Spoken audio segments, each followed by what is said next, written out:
8 previews. 5 jours. Yes sir. On serait pas au 5e jour là par hasard? Oh, c'est l'heure des playoffs. Ouais. Ça fait plaisir. On s'installe tranquillou en faisant la bise. Alex, t'allais dire? Ça commence tout à l'heure. Eh ouais. Dans quelques heures. Au moment où on tourne cette vidéo, ça commence dans quelques heures. Tout à fait. Parce que c'est ça qui est très cool avec ce petit rythme NBA, avec ce petit play-in, c'est qu'on a le temps pour digérer les matchs. On a le temps de se poser, on a le temps de prendre du recul. Ouais, tout à fait, on a le temps de ne pas faire les choses à chaud. C'est ça qui est bien, c'est vraiment cette qualité de temps. On s'installe tranquillou. Nous sommes en effet en ce jour saint, samedi 16 avril, et donc ça y est, nous y sommes. Les playoffs 2022 vont ouvrir leurs portes. Vous avez déjà vu plein de previews, peut-être que vous regardez cette vidéo ce dimanche, auquel cas il y a déjà eu des matchs. Et donc on a déjà fait 6 previews sur 8, il fallait qu'on boucle la boucle, et donc il fallait qu'on se trouve vite un timing pour parler de nos amis du Heat, qui vont donc affronter les Hawks. On l'a découvert hier soir. On fera ensuite nos potos des Suns, puisque Alex, désormais tu connais ton adversaire, particulièrement Mazouté en Louisiane. On aura l'occasion d'en discuter tout ça. Et comme d'hab Alex, j'ai envie de dire, on va pas perdre de temps. On a un line-up qui reste le même. Comme d'hab, on démarrera avec la dynamique des deux équipes. Ensuite, on fera un petit hashtag. Exactement, il est là le hashtag. Et on fera notamment le point tactico-technique. Et ensuite, on enchaînera avec quoi ? Le joueur à suivre, hein. On va chacun focus sur un joueur pour essayer d'aborder un angle un peu plus individualisé de la série. Tout à fait. Et enfin, on terminera avec Il Famoso. Pronostico, bien sûr, évidemment. L'avenir. Cette section dans l'avenir laquelle est là. On vous dit l'avenir, tout à fait. Et l'avenir d'ailleurs est annoncé, puisque nous avions, si je ne dis pas de bêtises, Atlanta en sortie de Play-in Tournament. Tu as émis ça, je crois, dans la science-fiction. Ouais, science-fiction à l'Est, je suis bon. À l'Ouest, je te cache pas que j'ai eu quelques petites surprises. Mais T'as eu bon. des petites surprises. Donc on reparlera des Pélicans, mais c'est vrai que ils ont mérité. Hein, y a pas, voilà, ils ont mérité. Mais c'est vrai que les Clippers sans Paul George.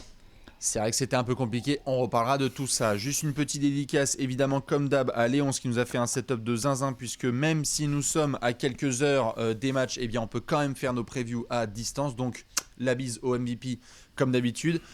On démarre tout de suite avec la dynamique des deux équipes. Alex, j'ai envie de faire en termes de température, j'ai envie de dire à la fois faisons ce qui est le plus chaud, c'est-à-dire Atlanta, et en même temps... ce qui est le plus froid, let's go! Et puis ce qui est le plus chaud, ça peut être le Heat aussi. Ouais, mais là j'ai envie de... Tu l'as? Ouais, tout tu l'as, fait. c'est bon. Ah bah bien sûr. Ah bah, non, je déconne. Vous l'avez? C'est la série Catherine Laborde, hein. C'est la série des météos, hein. T'inquiète même pas, hein. On a donc comme tu veux, Atlanta. on commence par les Hawks si tu veux, il y a aucun souci. Ah bah on va faire ce qui est le plus chaud, c'est-à-dire en l'occurrence pas le Heat au terme littéral, mais les Hawks qui ont joué donc ce vendredi soir game de play-in à Cleveland. Je te propose qu'on rentre même dans les détails, parce que la dynamique d'Atlanta on pourra la faire, mais l'ambiance qu'il y avait à Cleveland et ce match, c'était quelque chose quand même, hein. Grosse ambiance. Il y avait déjà une belle ambiance à Brooklyn et à Atlanta lors des premiers matchs de play-in. Oui. Les pauvres Cavs ont été obligés de jouer un deuxième match pour le coup à la maison. Grosse ambiance à Cleveland et dans tout l'Ohio. Mm-hmm. Gros début de match. Grosse entame des Cavs. Hein. Bien sûr. Avec des Hawks un peu en tongue, avec des petits trous d'air dont je reparlerai peut-être à un autre moment quand on fera du hashtag ou quoi. Voilà, tranquille. Et puis une deuxième mi-temps vachement bien maîtrisée. Notamment défensivement, on n'en parle pas assez parce que la défense des Hawks a quand même été bien cracra même toute la saison. Tout à fait, hein. 26e defensive rating sur la saison NBA, on peut pas dire que ça soit un truc de playoff up, ça normalement. Ça fait chier quand t'as une des meilleures attaques de toute la ligue quand même. Ah ouais, deuxième offensive rating, tout à fait, tu fais bien de le préciser, mais en deuxième mi-temps, là, sur ce match de play-in, donc match coup près, hein, là c'était vraiment win or go home, la défense a répondu présent, je trouve, avec... tu vois, avec des mecs qu'on oublie un peu, mais on oublie que Delon Wright, c'est un bon premier rempart et que c'est quand même tout de suite bien plus chiant pour Darius Garland, même si Darius Garland fait un sacré match encore hier, mais voilà, ça gêne. Malgré la blessure de Capella, tu fais rentrer Okongwu. Okongwu, défensivement, honnêtement, il rigole pas du tout. Il rigole pas du tout. Pour un sophomore, il a été énorme, ouais. DeAndre Hunter. Enfin, moi, j'ai bien aimé vraiment la deuxième mi-temps des Hawks, bien sûr, avec bien évidemment en point d'orgue, genre Trae Young. L'autre fait il fait une mauvaise première mi-temps. Enfin, c'est pas bon. Non, mais tout à fait. La première mi-temps de Trae Young est quelque part dans la lignée de sa première mi-temps contre Charlotte, qui était le premier match du play-in tournament des Hawks, où il était vraiment pas bon, où on se demandait s'il allait pouvoir se réveiller. Et après, plusieurs ajustements. Déjà, en effet, comme tu le dis, Atlanta a fait le travail, notamment Nate McMillan qui a compris qu'il fallait du Delon Wright, il fallait donner quelques minutes supplémentaires à d'autres garçons. Il y a même quelques rares minutes qui ont été données à Gorgui Dieng où il a un tout petit peu tenu la baraque le temps que Okongwu puisse souffler un tout petit peu, parce qu'en face, on avait le retour de Jarrett Allen, on avait Evan Mobley, il y avait Lauri Markkanen, mais je ne sais plus si c'était Dirk Nowitzki ou Detlef Schrempf, parce que l'autre, il était complètement en feu. Et c'est vrai que Atlanta, petit à petit, déjà était resté collé au score, les shoots sont rentrés, et c'est vrai qu'on a eu un aspect dont on avait pu parler ensemble déjà lorsqu'il y avait de l'apéro science-fiction, c'est que à l'expérience et face à la pression, il y avait une des deux équipes qui allait forcément avoir un peu plus d'XP. Et Atlanta était allé en finale de conf l'année dernière, avait un groupe qui était sensiblement le même, et donc là, quand tu es mené de 10-12 points dans la salle des Cavs, pas de panique. Et c'est vrai qu'ils sont venus et ils ont appuyé là où ça faisait mal, avec en effet en point d'orgue.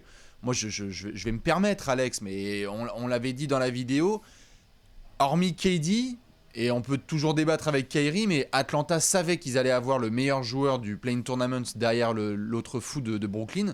Et ça s'est confirmé. Sa deuxième mi-temps, c'est un chef-d'œuvre. C'est un chef-d'œuvre. Sa deuxième mi-temps est énorme. C'est là où les Hawks ont fait l'expérience dont tu viens de parler, c'est-à-dire qu'ils ont grappillé pendant le troisième quart. Bah ouais. Ils sont arrivés, il y avait 84 partout, je crois, au moment d'aborder le quatrième quart. Je crois que c'est égalité parfaite. Et là, les Hawks ont vraiment fait parler expérience et même talent. Je veux dire, les talents des Cavs nécessitent encore du développement, alors que tu as la sensation que Trae Young, même s'il n'est pas tellement plus vieux que Darius Garland, en fait, Trae Young, mais bon, bref, que c'est déjà bien prêt. Le talent de Bogdanovic aussi, hein. De Bogdanovic, t'es quand même content. La qualité de shoot de Gallinari. Toutes ces petites choses, tout d'un coup, Werther, quand fout un 8m50 là, quand ça va bien là, tu vois, et tout. Donc, c'est ça aussi. Atlanta est une équipe qui a bien scoré pendant toute la saison, qui a vraiment pas très bien défendu, qui là a fait un vrai effort défensif dans cette deuxième mi-temps, et du coup a pu permettre à sa capacité offensive d'aller faire la différence. Tout à fait. C'est ça un peu l'idée. C'est-à-dire que les Cavs sont un peu enrayés en attaque. Et à partir du moment où ils se sont fait enrayer en attaque, ils n'ont pas pu tenir la très bonne attaque de l'autre côté des Hawks. Donc du coup, ils ont craqué, mais effectivement, t'as raison, Trae Young a été exceptionnel.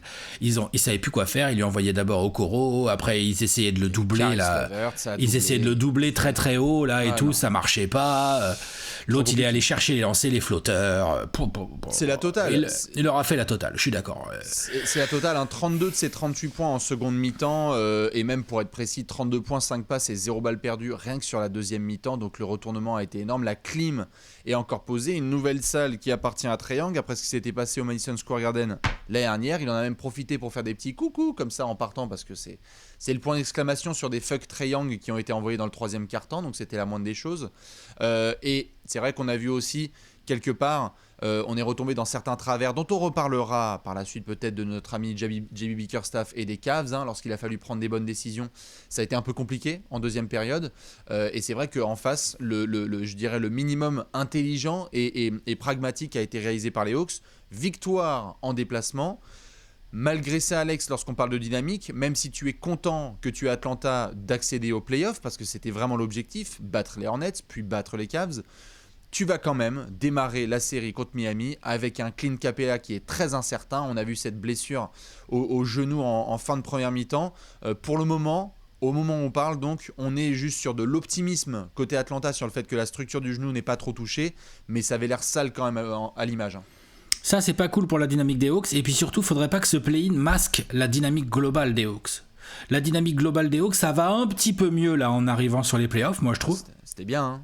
Ouais, c'était bien. Mais c'était bien. Là, tu vas jouer le hit sans l'avantage du terrain. Ouais, bien sûr. Est-ce que juste une dynamique qui est bien, ça fait l'affaire ? Tu vois, c'est un peu toute l'idée. Donc ce que je veux dire, c'est que oui, là, ils ont fumé les Cavs. Et ils viennent de gagner 2 matchs de suite où ils ont vraiment nettoyé les Hornets et ils ont fait le boulot à Cleveland. Donc ça, c'est bien, c'est fort. Mais en toute honnêteté, on n'en attendait pas moins d'eux. Ah oui, bien sûr. Donc la blessure de Capella, t'as raison de la souligner, c'est très emmerdant. La bonne nouvelle, c'est que DeAndre Hunter a vraiment l'air bien dans son basket, je trouve, surtout défensivement. Ouais, surtout défensivement. Ouais, mais ça va venir le tir, ça va venir. Ça va venir. Et puis c'est pas grave, il y a d'autres mecs pour scorer. L'attaque d'Atlanta, elle fonctionne. Moi j'étais très content de voir DeAndre Hunter sur certaines missions là. Le DeAndre Hunter qu'on aime bien voir quand ça switch, il s'en fout. DeAndre Hunter, c'est un mec qui peut passer de Garland à Kevin Mark Love Cannon, en passant par Mark Cannon dans la même séquence défensive, il s'en fout. Et ben ça, tu sais que tu vas en avoir besoin si tu veux faire des choses par la suite là.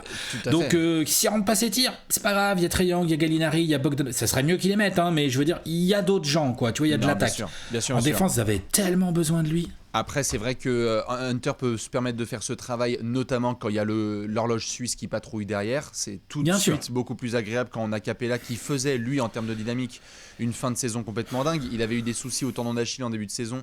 Et là, c'est vraiment dur pour les Hawks parce que Capella, en fait, sur la fin de saison, il était en mode sur les standards de l'année dernière, c'est-à-dire dans la course au Defensive Player of the Year. Et là, on va voir, Bastien, c'est pas fini. Moi, j'ai été lire un petit peu là sur l'ami Clint. Pour l'instant, ils disent que ça va à peu près, quoi. Ah, mais c'est ce que je disais juste à l'instant, c'est qu'il y a de l'optimisme sur le fait que la structure du genou n'a pas été touchée, et donc du fait qu'il pouvait potentiellement pouvoir revenir dans cette série. Il a été optimiste lui-même et le staff d'Atlanta aussi, mais gardons les mêmes termes que pour d'autres garçons, que ce soit notamment du côté de Dallas, ça sent pas très bon pour démarrer la série quand tu as un genou qui est plié comme ça en deux et que tu dois aller en déplacement. Ah non, là, ça va être compliqué. Tout à fait, mais moi j'ai été assez rassuré par les premiers rapports. Rassuré dans le sens, je veux dire, la même action, ça peut très bien être désolé, mais Capella il sera pas là en playoff. Là, c'est pas ça. Tout à fait, et ça aurait même pu être, non seulement il est pas là en playoff, mais en plus vous allez démarrer la saison de 22-23 sans Capella. Donc, exactement, moment, tu vois, parce que des mecs qui te tombent sur le genou comme ça, je sais plus, on en parlait récemment là où j'ai cité l'exemple de je sais plus quand est-ce qu'on en parlait. C'est une blessure à la KD, c'est-à-dire qu'on avait vu KD qui avait eu ça, qui s'était pris un patchoulia dans les genoux. On a déjà revu ça par le passé où il y a eu aussi des chutes comme ça. Bon, on suivra le dossier Capella. Ce qui est sûr, c'est qu'en effet, Atlanta termine bien son play-in, mais le cadeau, c'est que tu vas affronter le Heat. Le Heat, parlons dynamique, ça termine numéro 1 de la conférence Est avec les deux mains sur le volant. On a eu un petit moment sur lequel on s'est chatouillé avec les fans du Heat parce que forcément, on voyait Spoelstra et Butler qui se chauffaient un petit peu avec Haslem. Mais lorsqu'on regarde a posteriori, une fois que ce moment est passé, on a eu un Heat qui a remis les choses à leur place, les points sur les i, quelques bons ajustements avec notamment Max Truss dont on peut reparler en tant que titu. Ça a gagné à Boston, ça a fait les bons stops, ça a retrouvé les titulaires. Le Heat démarre cette série en ayant vraiment 1, une bonne dynamique, 2, un groupe complet et 3, la route assez bien tracée pour la finale. Ça a battu les Hawks là en plus là en toute fin de saison, non ? Oui, tout à fait, dans un match serré et qui était bien stylé d'ailleurs à Miami. Ouais, j'en ai un bon souvenir de ce match. Ouais. C'était un bon match. Le Heat, bien sûr, 53 victoires cette saison. C'est 10 de plus quand même que les Hawks. Donc finalement, pour un écart entre un premier et un huitième, c'est pas tant que ça. Ça montre aussi à quel point le top 8 de l'Est était serré, mine de rien. Ouais, bien sûr. Tu n'as que 10 victoires d'écart au premier tour de play-off entre le premier et le huitième de l'Est. C'est pas beaucoup. On va en parler un peu, il y a un petit peu plus à l'Ouest. Il y a un petit peu plus. Il y a le double. Ouais, voilà, c'est ça. Ouais, le Heat, moi, effectivement, il y a ce petit trou d'air là dont on a parlé, ces histoires d'embrouille et tout qui ne veulent jamais rien dire, mais qui ont été bien gérées par ce groupe qui est très solide mentalement et qui l'a prouvé toute la saison, parce que mine de rien, Butler, il a été blessé un peu cette année. Il a joué que 57 matchs. Bam Adebayo n'a joué que 56 matchs. Tu vois, t'as quand même ce que tu peux potentiellement appeler tes deux plus gros joueurs quand on a raté 25 chacun, quoi. Ah non, tout à fait, bien sûr. C'est pas rien. Lowry, il en a raté quand même une bonne grosse quinzaine aussi. Hero aussi en a raté quelques-uns. Hero, dès qu'il est pas là, ça se voit. Mais t'as raison, Spoelstra, il te met Max Truss, il utilise bien Gabe Vincent. Quand Adebayo était pas là, il nous a sorti Homer Your 7. On était là genre... Pardon ? Qu'est-ce que c'est que ça ? Bien Comment sûr. Ça, il tourne en 18-12 ? Il sort d'où ? C'est qui ? Tu vois ? Donc ça c'est bon, ça on connaît le Heat et tout. Le Heat a noté quand même, Bastien, c'est l'équipe la plus à droite à 3 points de la ligue cette saison. Ouais. Presque 38% en équipe, c'est beaucoup, hein, 38% en équipe, ça commence à... Enfin, c'est beaucoup, tu vois, une équipe qui tourne à 36, c'est déjà beau, quoi.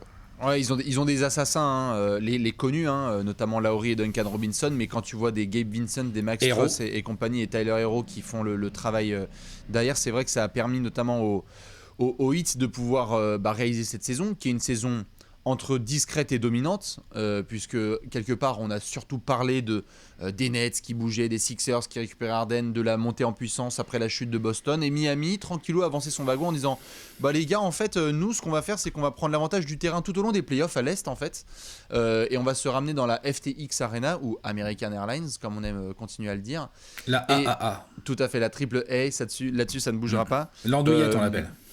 Tout à fait, l'andouillette triple A, le bon score cuistot. Alex, juste en termes purement, je vais dire, de dynamique, staff médical, etc. Au moment où on parle, on n'a pas encore Bam Adebayo avec le groupe, puisque je rappelle qu'il y a quelques jours, on a appris Health and Safety Protocol. Donc, pour lui, notamment, il y a une interrogation sur le Game 1. Et il y a aussi moi, j'attends toujours d'avoir un truc clair et net et précis sur PJ Tucker. Hein. Ouais, tout à fait. Après, oui, non, mais bien sûr. Ils avaient l'air optimistes, mais calf strain, hein, ils ont annoncé un truc à la Doncic, hein, PJ Tucker. Hein. Ouais, c'est pour le moment, donc c'est ça aussi, ça sent pas bon, hein, pour reprendre l'expression consacrée. Tout à fait, l'expression phare de ce début de playoff 2022 où ça schlingue. C'est vrai qu'on a ça. On a Dwayne Dedmon aussi qui en toute fin de saison s'est fait une sale blessure, je crois que c'était à la cheville. Donc on a le groupe Miami qui a su aborder le premier tour des playoffs en ayant ce qu'il voulait, c'est-à-dire l'avantage du terrain. Maintenant contre Atlanta, ça va être assez chouette. Ça démarre donc, si je dis pas de bêtises, ce dimanche du côté de Miami. Oui. Tout à fait, je crois que ça doit être le match, c'est le match le premier, je crois que c'est 19h. C'est possible. J'ai pas le calendrier sous les yeux là. Je crois que c'est 19h et qu'ensuite ce sera 21h30 Boston-Brooklyn, puis Milwaukee-Chicago à minuit 30 et 3h du matin, nous irons chez toi. Très bien. Je crois, pour le programme. Est-ce qu'on est bon au niveau de la dynamique ? Ouais, je crois qu'on va plutôt à minuit à Phoenix, hein, je crois. Ouais. Parce que j'ai pas le calendrier sous les yeux, mais le calendrier de Phoenix, tu peux me faire confiance dessus. Que vous jouez à minuit ? Ouais. Ah, super, très bien. Prime time. Magnifique. Eh bien, écoute, ouais, c'est même très probable, tout à fait. On va pouvoir enchaîner ? Ouais, allez. On sort le hashtag. Et vous savez ce qui se passe lorsqu'on sort le hashtag ? Ça veut dire qu'on est dans le bureau de Didier Deschamps et qu'on fait le point tactico-technique. Dans cette section, on va rentrer un petit peu en détail sur un aspect du jeu. Alex, le terrain est à toi. Qu'est-ce que tu vas regarder de très près sur cette série ? Je vais regarder ce qui, à mon sens, va être complètement déterminant et va complètement définir le visage de cette série, c'est la capacité que vont avoir les Hawks à se concentrer et à être disciplinés pendant 48 minutes. Ouais. J'aime bien, hein, tu fais une mi-temps de merde contre les Cavs et tu t'en sors. Ah, mais ça, contre Miami, ça n'existera pas, les gars. Ça, Trae Young ou pas. Trae Young ou pas. Surtout que Trae Young, on va en parler, mais je veux pas faire offense à Darius Garland ou à Okoro, à tous les gars qu'on lui a envoyés là pendant le play-in, ou même avant, pendant la saison. Miami sur une série en 7. Je dis pas que Trae Young va pas faire sa série. Je dis juste que j'en reparlerai peut-être dans une section ultérieure. Mais en tout cas, les Hawks ne vont pas pouvoir se permettre les trous d'air qu'on a vus tout au long de la saison d'ailleurs, et qu'on a encore vu, bon, pas contre les Hornets, parce que les Hornets en fait c'était leur match entier était un trou d'air, donc forcément du coup bon bah voilà, hein, les Hawks les ont déboîtés. On l'a vu contre les Cavs dans un match coup près, un match ultra important. Les Hawks, moi j'étais devant mon écran, je sais putain, ça va, tranquille, t'as pas envie de courir, Gallinari, ça va, au calme. Bah allons-y, surtout ne switchons pas, hein, laissons Garland shooter. Tu vois, ce genre de truc là, t'es là, en premier quart d'un match coup près, t'as l'impression que les Hawks, ils sont en septembre, les mecs. Ils sont en pré-saison, les mecs. Ah, c'est pas la pré-saison ?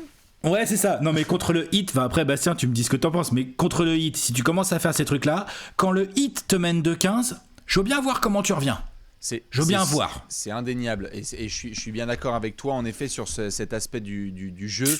Atlanta rend fou là-dessus. Et moi, ils m'ont rendu dingue. Alors, imagine quand t'es fan de la franchise, lol. Ah non, mais je suis d'accord. C'est complètement dingue. Et donc, en effet, ce sera à surveiller. Je te laisserai développer là-dessus. Juste, il y a un aspect qui est complètement dingue. Et je pense que certains l'ont vu. J'en discutais avec Giovanni en plein match hier soir à Cleveland. C'est que Atlanta, très bizarrement, de par leur puissance de feu offensive, où ils sont capables de te faire des dingueries, en fait, le truc c'est que oui, t'es mené de 15, t'es mené de 17, et en fait tu te retournes et ils sont qu'à -2, et tu ne comprends pas pourquoi. Et évidemment le Heat c'est un autre type d'adversaire, mais ça a été le cas lorsqu'ils ont rencontré Brooklyn récemment et d'autres équipes. C'est juste que... mais Brooklyn... mais bien sûr. Ouais. Non, mais ce que je veux dire par là, c'est que je te suis totalement. Miami, il va falloir être concentré 48 minutes, c'est indéniable. Parce qu'en plus, les autres en face, ils ont des mecs en sortie de banc qui peuvent te tabasser. Mais et puis Spoelstra, s'il faut casser un run d'Atlanta, t'inquiète pas pour lui, hein, c'est pas JB Bickerstaff. Complètement. Donc attention aux entames ratées, attention aux runs que tu te prends, et c'est quasiment toujours pour la même raison. Ouais. C'est une raison de discipline défensive. Quasiment toujours, parce que l'attaque d'Atlanta, tu peux en rater des tirs, mais on sait qu'elle va finir par scorer dans un match. Par contre, au niveau de la discipline défensive, tout au long de la saison et lors de ce match coup près contre les Cavs, on l'a encore vu.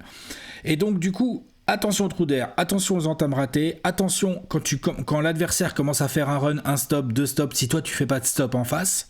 Ouais. Et là-dessus, ça va se jouer sur deux choses. C'est pour ça que je te parlais de DeAndre Hunter en intro. Je pense que son rôle sur Butler va être crucial. Bien sûr. Son rôle de premier rideau. Parce que Jimmy Butler, même si c'est pas un scoreur outrancier comme peut l'être Trae Young, c'est souvent lui, avec Tyler Herro, qui est à l'origine des runs du Heat. C'est-à-dire qu'il y a le Heat qui se met à sortir le cadenas, et puis tu scores pas une attaque, deux attaques, trois attaques, quatre attaques, cinq attaques de suite, t'arrives pas trop à scorer, puis tu chopes pas les rebonds, et puis t'as fait un passage en force sur Kyle Lowry, enfin on la connaît l'histoire. Et de l'autre côté, il y a Jimmy Butler, il a fait 2 drives, il a shooté 2 lancers, il a lâché une balle dans le corner à Max Truss, et voilà.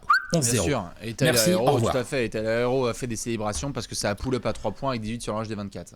Donc, être concentré, être discipliné côté Atlanta dès la première minute, faire gaffe aux runs et surtout avoir compris d'où viennent ces runs. C'est-à-dire quelle est leur capacité réelle à se faire un peu violence en défense et avoir une défense qui soit pas pourrave, quoi, un peu average, quoi.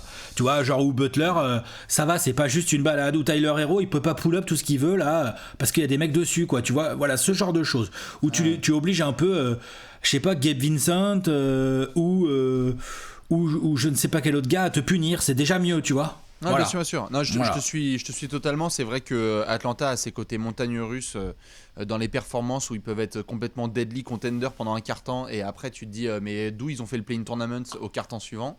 Donc c'est vrai que ça, tu ne peux plus trop faire ça en play-off. Je vais surveiller moi aussi ça de très près.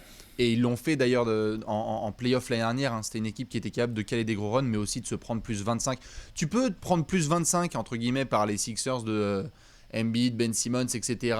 Et essayer de t'en sortir de manière magique parce que le Williams a pu faire quelque chose de Trae Young. Là, c'est le Heat. Et le Heat, c'est un niveau au-dessus quand même. Ce Heat, cette saison, avec ce qu'ils ont montré et leur qualité défensive notamment, c'est pas si simple de mettre des gros runs au Heat, même avec une grosse attaque. C'est pas si simple. Bien sûr. Donc je compterais pas trop dessus. Je compterais plus sur être concentré tout de suite et éviter les trous d'air. Voilà, c'est ça. Je suis bien d'accord. On va surveiller ça de très très près, bien évidemment. Qu'est-ce que t'as, toi, pour nous, au niveau tactico ? Eh bien, écoute, on avait parlé de secteur intérieur avec notre série entre Boston et Brooklyn. De par le contexte et de par la capacité de ces deux équipes à bien jouer, eh bien, je vais parler du spot de pivot, tout simplement.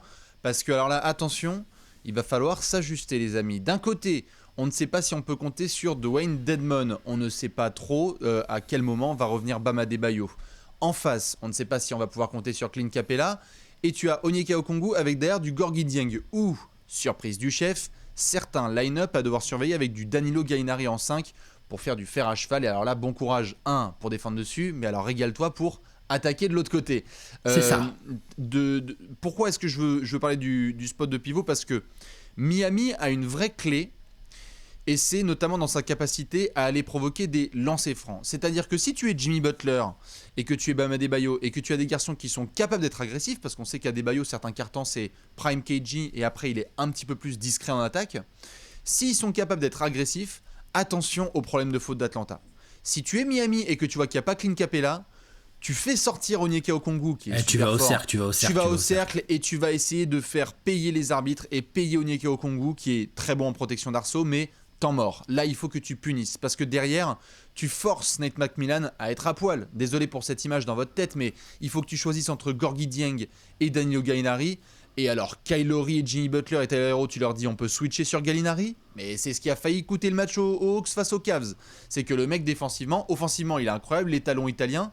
Mais le problème, c'est qu'en défense, c'est vraiment les portes ouvertes. Du coup, on a de ce côté d'Atlanta ce mélange entre protection d'arceau et incapacité à pouvoir gérer des fautes à l'intérieur. On peut se retrouver vite avec des line-up complètement zinzin où tu auras peut-être du DeAndre Hunter. Je serais même pas surpris qu'on puisse avoir une potentielle update sur John Collins et que s'ils reviennent dans la série, il ait des minutes en 5, quoi, parce que c'est cette blessure de Capella handicape très clairement les Hawks sur la durée en attendant d'avoir des updates. Et côté Miami, mine de rien, si tu as Bam Adebayo qui fait une grosse série de candidats Defensive Player of the Year, très bien. À ce moment-là, c'est beaucoup plus compliqué pour Trae Young de faire ses dingueries. On l'a vu notamment sur la première mi-temps contre Cleveland. C'est-à-dire que là, par contre, c'était plus compliqué quand il fallait baisser l'épaule et que tu avais Jarrett Allen et Evan Mobley à l'intérieur qui t'attendaient. En deuxième mi-temps, il a vu que c'était bien espacé, on pénétrait et c'était beaucoup plus facile. Miami, c'est pas la même. Et donc, je me demande si Spoelstra, notamment, n'ira pas taper, par exemple, dans un Yurtseven qui en fait est très jeune, mais à lui seul peut représenter le genre de présence qui peut vraiment surprendre les Hawks sur une série comme ça parce que c'est un banger, parce qu'il est grand, parce qu'il est physique, et qu'en fait tu t'attendais pas forcément à sa production. J'ai très hâte de voir, je sais pas ce que t'en penses Alex, cette match-up des pivots, parce qu'il y a beaucoup d'incertitudes en termes physiques, et aussi parce que le Heat a une clé énorme pour que cette série elle soit trop courte en fait. Il y a l'incertitude Capella. Après, Adebayo, il va revenir. Il pourrait même être là dès le match 1. C'est du protocole. On attend qu'il sorte du protocole. Mais t'as raison, la match-up des pivots va être très importante parce que, effectivement, t'as deux bons pivots de chaque côté. Pour peu qu'Atlanta puisse pas utiliser Capella, t'as raison, la rotation va être courte. On va voir comment ils vont la gérer. Moi, je souhaite pas aux Hawks de trop mettre du Gallinari en 5, parce que ça... Tu connais Nate McMillan, comme moi, il est capable. Vache, ça me paraît quand même compliqué. C'est extraordinaire en attaque, mais alors défensivement... Ouais, c'est compliqué quand même. Face à ce hit là, ça me paraît difficile. Non, c'est à surveiller de très très près. Yurtseven, on verra s'il joue. Deadmond, il avait pas un petit truc physique lui aussi. Si, je disais tout à l'heure qu'en effet il était blessé, Dwayne Damon, et qu'il s'était fait mal à la cheville. Mais il devrait jouer, normalement ça va, mais... Non, j'étais en train de faire la rotation dans ma tête. C'est vrai que tu peux avoir une rotation très bizarre au poste 5 dans cette série en fait. C'est ça. Tu peux avoir des surprises. Je veux dire, si ça se trouve, on se retrouve devant des line-up chelous où si PJ Tucker est là, tu peux avoir PJ Tucker face à Danilo Gallinari en fait. Ouais, ça c'est drôle. Ça j'aime bien. Oui, ça c'est rigolo, je trouve. Mais donc ça veut dire PJ Tucker qui drive Gallinari. Tout à fait, mais ça veut dire aussi que pour un DeAndre Hunter qui est ultra athlétique, dans ce genre de line-up, il faut que tu sois agressif. Il faut que tu ailles à l'arceau. Ça veut dire que Kevin Huerter, qui aime pas trop parfois aller vers le panier, il faut que tu agresses. Ces provocations à la base, j'avais soit le jeu de pivot, soit la provocation de lancer franc. Et je vais surveiller ça de très près dans la raquette en fait. Okay. Parce que sur les extérieurs, il y a absolument tout à faire. Dites-nous, vous, quel est votre point tactico-technique. On va surveiller tout ça, bien évidemment, de très très près. Qu'est-ce qu'on sort là maintenant? Les jumelles. Ouais. Les jumelles. On va zoomer. On va tout zoomer. À fait. On va zoomer sur un joueur. Quel va être le joueur que vous allez surveiller de très très près? Alex, je te tends la parole sur cette série du premier tour entre Miami et Atlanta. Trae Young.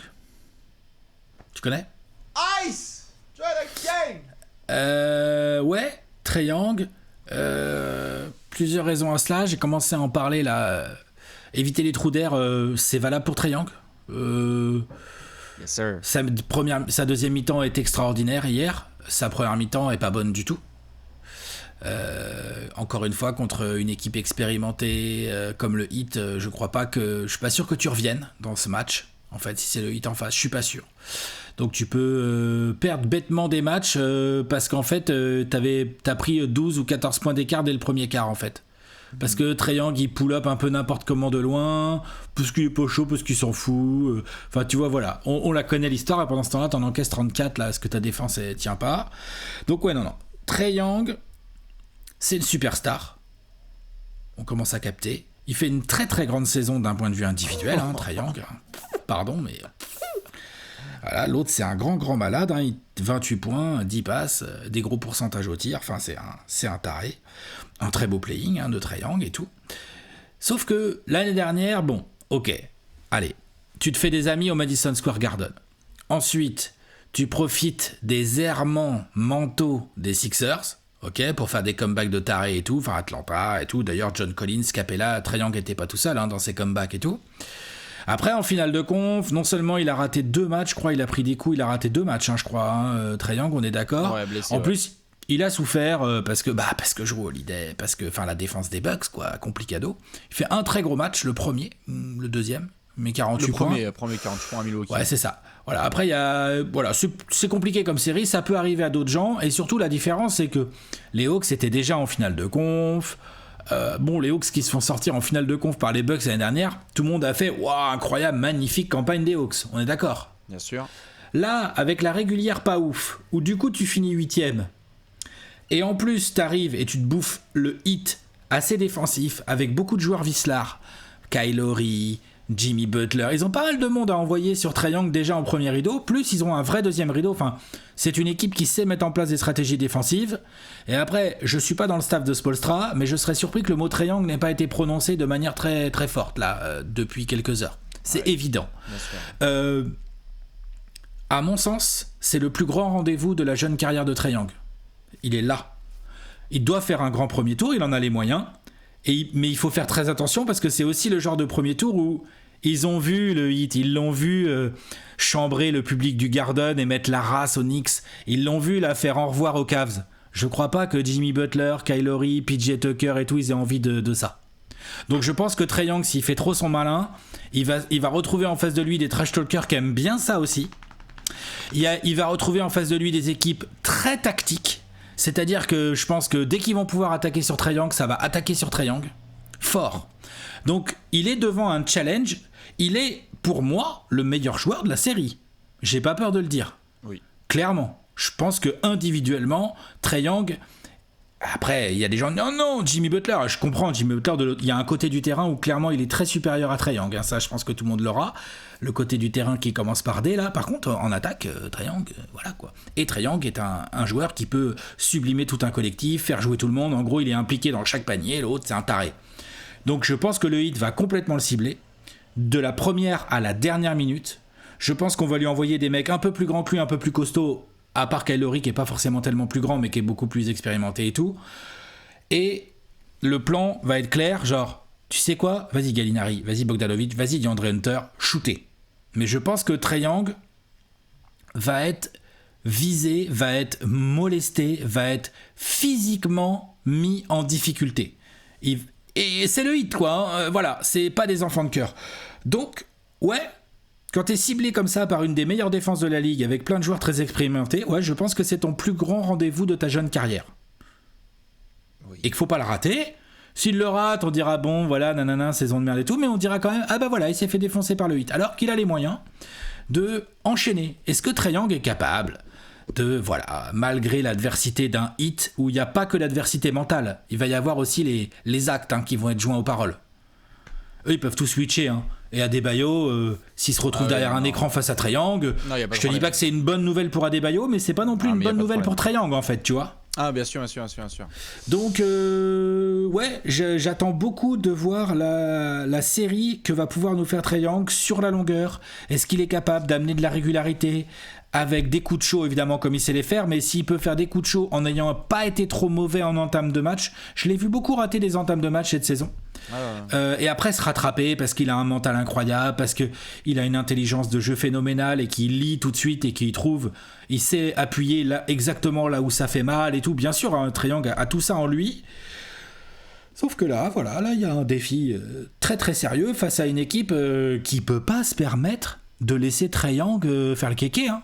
Non, ils peuvent pas se permettre le hit. Donc voilà. Je te suis évidemment, un triangle. Moi, je vais le regarder chaque seconde contre le Heat pour compléter ce que tu disais qui était très complet. Miami, pour celles et ceux qui ont vu les matchs, ont bien aimé aussi envoyer en roquet Monsieur Gabe Vincent qui a fait quelques très très bons boulots. Et puis il est athlétique. Sur Trae Young. Ouais, en fait, il le regarde. C'est-à-dire qu'ils font un peu la même taille et qu'il est suffisamment vif pour tenir face à un garçon. Gabe Vincent, il est un peu plus. Bien sûr, mais je veux dire pas là, les mecs. Enfin, en tout cas, ils le toisent pas. Tu vois, c'est Gabe Vincent, ça fait à peu près le même gabarit.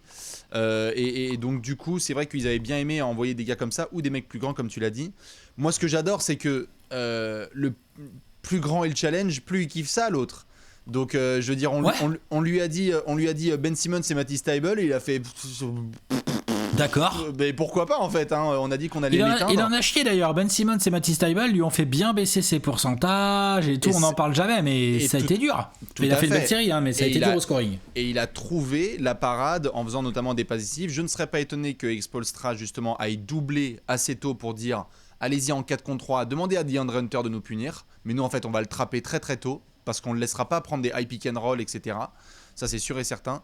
Et couper au maximum ce qui lui permet d'être aéré et aérien dans son jeu, c'est-à-dire pas de passe lobée pour les Capella au Kongu, pas de passe facile dans les corners pour les Werther et compagnie. Le nombre de behind the back pass, on va réduire ça à 0 sur l'ensemble d'une semaine. Je schématise, il va essayer d'en caser, mais en gros Miami, c'est tu fais pas ce genre de conneries avec nous. Ce que j'aime bien. Puis surtout, vas-y. Non, vas-y, je t'en prie. Je disais juste, et surtout en plus, je pense que le Heat a l'intelligence stratégique nécessaire pour le cibler d'autre côté. Bien sûr. Non, ils ont vraiment un plan de jeu à mettre en place autour de Trae Young. Et moi, j'ai très hâte de voir ça. Mais je t'avoue que je peux pas m'empêcher de me marrer parce qu'en fait, le gamin, jusqu'ici, en fait, tu lui as mis tous les challenges et il a fait, ok, ok quoi. Enfin, c'est assez extraordinaire. Donc, il faudra surveiller Miami qui doit montrer qu'en fait, c'est une des équipes favorites pour le titre et qui ne doit pas se faire un petit peu punk par en fait Alex, j'ai envie de dire intrinsèquement le joueur qui peut être le meilleur de la série puisque Miami est un excellent collectif et Trae Young à lui seul a ce côté étiquette superstar comme tu le disais quoi. Ouais, non, mais pour moi c'est son plus gros défi. Pour moi il a pas eu de plus gros défi depuis qu'il est en NBA. Mon salaud. Non. Ok. Non, il avait moins la pression l'année dernière.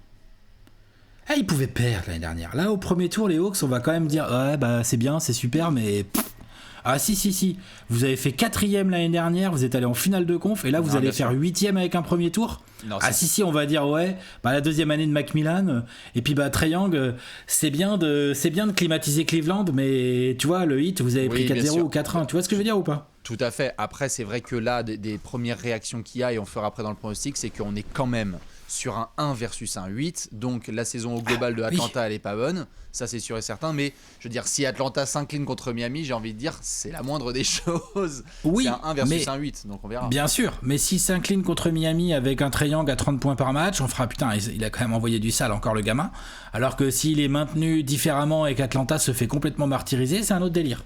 C'est ça que je veux dire. J'ai un beau spoiler à vous annoncer. On va pouvoir, on va pouvoir enchaîner. Moi, sur le joueur à suivre, je pars sur Tyler Herro, le king du banc de South Beach, qui va être déterminant dans cette série pour plusieurs raisons. Déjà, évidemment, offensivement, parce qu'il va apporter cette fougue. J'adore Jimmy Butler, Kyle Lowry et compagnie, mais celui qui peut mettre des gros cartons, et ceux qui ont vu notamment les deuxièmes cartons de Miami cette saison et les fins de premier, on a vu Tyler Herro prendre feu. On a vu Tyler Herro aussi sortir des mixtapes contre Atlanta. Il est capable de créer cette différence. C'est-à-dire, Miami aime bien créer des leads au fur et à mesure, mais ils sont aussi capables de dire à Tyler Herro, vas-y, fais-nous péter ça à 15, 18, 22 points, et tu te retournes et en fait t'as pris une grosse pilule. Dans les fins de match, je sais qu'aussi les fans de Miami, je vous regarde, il y a eu plusieurs fois où on a regardé Eric Spoelstra dans les fins de match et on s'est dit qu'est-ce qui se passe ? Ça peut être utile d'avoir un Tyler Herro qui te sort de certaines situations. Je pense que ça peut être le meilleur scoreur de Miami sur cette série, il est tout à fait capable, il va avoir les clés. Ils ont besoin parce qu'en face, avec Bogdanovic, il va falloir, c'est un duel de sniper, donc il va falloir tenir le regard parce que l'autre Bogdan, il est dans une telle forme en ce moment, il touche quasiment pas 1 gramme d'arceau, donc attention. Parce que lui, là, Bogdanovic, tu lui dis, mec, duel avec Tyler Herro, ça lui fait pas peur. Non. Tyler Hero non plus d'ailleurs. Et Ça va être marrant comme duel ça. Hein, la match-up, moi, m'attire vachement. Et en plus, Tyler Hero l'a dit, l'a répété, et j'ai retenu ses propos. En début de saison, il avait fait notamment une interview dans laquelle il considérait, et je trouvais ça très beau en termes de confiance, que pour lui, il devait être dans la même discussion que les Luka, Trae Young, Ja Morant, etc. Il se considère comme une young future superstar. Allons-y. Vas-y mon garçon. Il y a Trae Young qui débarque en ville. Donc qui est Tyler Hero ?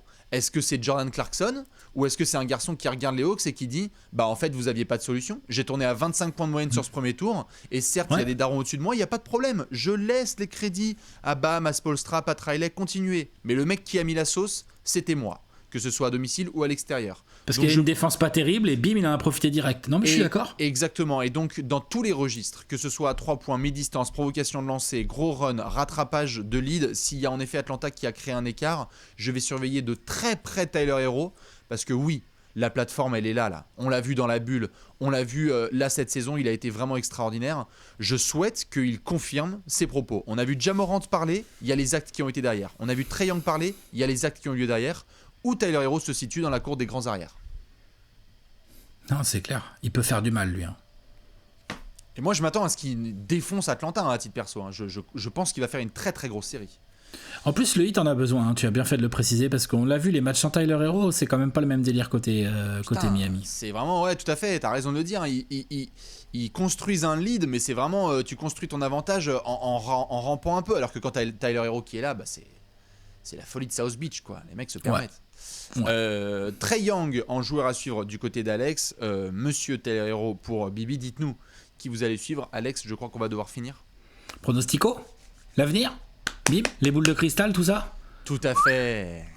Vous le savez, dans cette section, vous pouvez vous aussi participer pendant que Alex prend ses notes. Vous pouvez nous dire ce que vous allez voir sur cette série, qui ira en demi-finale. Est-ce qu'on a un upset ? Est-ce qu'on a juste un respect de la hiérarchie dans la conférence Est ? Alex, je vais être là à la prod, donc notamment faire apparaître le bandeau. 3-2-1, quel est ton pronostic pour cette série entre Miami et Atlanta ? 4-2 pour le Heat. Mais je mets quand même 2 aux Hawks. Je pense que c'est pas un bon tirage pour Miami. Je pense que Miami est favori et je pense que Miami va passer. La cote là à 4-2, vous la voyez, elle est à 4,75. C'est pas la cote la plus probable parmi les cotes proposées chez nos potos de Paris On Sport, puisque évidemment, si tu es sur du 4-1 ou du 4-3, ça veut dire que Miami finit à la maison. Là, évidemment, je pars sur le principe que Miami pourrait aller finir à Atlanta. Je pense que c'est tout à fait possible. Je pense que Miami en a rien à faire d'aller à Atlanta. Enfin, c'est pas du tout un problème. Mais effectivement, du coup, c'est un peu plus élevé, un peu moins probable comme cote. Toujours est-il que je pense que c'est pas une si bonne nouvelle. Je pense qu'à Miami, tu regardes le match d'hier, tu regardes le play-in tournament, tu regardes les dynamiques de fin de saison, tu préférerais jouer Cleveland. Bon, ça sera Atlanta. Ça te fait chier de jouer Atlanta. Il y a Trae Young qui est en feu, et même si tu as des bons défenseurs à les mettre dessus, l'autre, tu sais qu'il va te mettre des sauces à des moments ou d'autres. Donc c'est relou. Toujours est-il que Miami est l'équipe la plus disciplinée des deux. C'est pas un favori par hasard. Ils ont la meilleure défense. Ils ont une attaque qui a quand même très bien fonctionné. Elle est quand même 10e, elle est top 10 des attaques cette saison, qui va à mon avis charcuter la défense des Hawks dès que les Hawks se relâcheront. Et même si j'en ai parlé dans le point tactico-technique, j'ai pas non plus une confiance absolue dans les rotations et les choix en cours de match et les ajustements de Nate McMillan, où je pense qu'on n'en a pas trop parlé, mais la match-up des coachs, attention aussi à ça.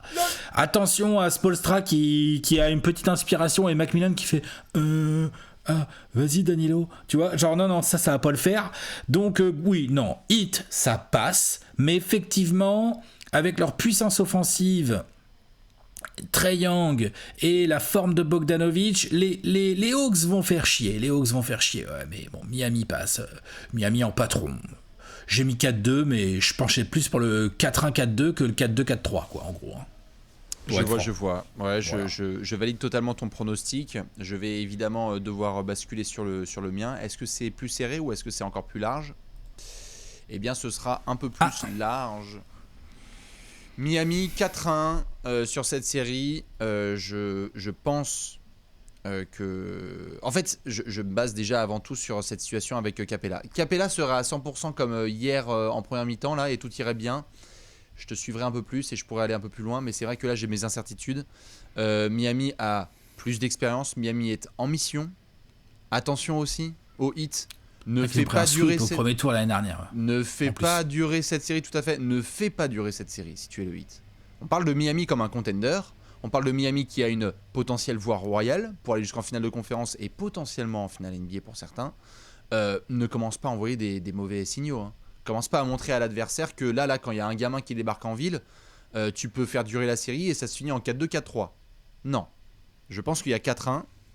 Que Miami a le groupe au quasi complet et qu'ils doivent montrer que ce sont des contenders, qu'ils vont être capables de mettre des runs où je te suis totalement, la défense d'Atlanta ne pourra pas se réinventer et donc stopper le hit.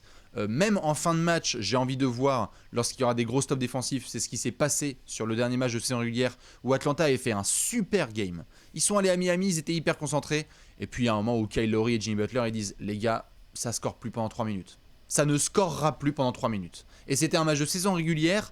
Donc là, on passe en play-off à Miami avec tout ce que vous connaissez, donc la totale, hein, le public, l'ambiance, l'arbitrage, les momentum, etc. Et ça va pareil dans les deux sens. Hein. Je dis pas arbitrage Miami, c'est comme ça quand on joue à domicile en play-off. Du coup, je fais confiance à ce hit, je fais confiance à Spoelstra. Tu l'as dit, match-up des coachs, match-up de la profondeur, match-up de l'attaque et de la défense quelque part, parce que même si l'attaque d'Atlanta, ouais, et de la discipline. 4-1. Et je souhaite quelque part que Miami fasse ça pour eux. Hein. Je souhaite pas pour les Hawks, hein, mais je souhaite ça pour eux parce que faut que tu donnes le ton à la concurrence là. Tout le monde est en train de s'extasier devant Milwaukee qui revient. Il y en a qui voient Boston. On parle jamais du 8. Hein, nous les premiers, on est là genre ouais Miami. Bon bah voilà, tu vois 4-2.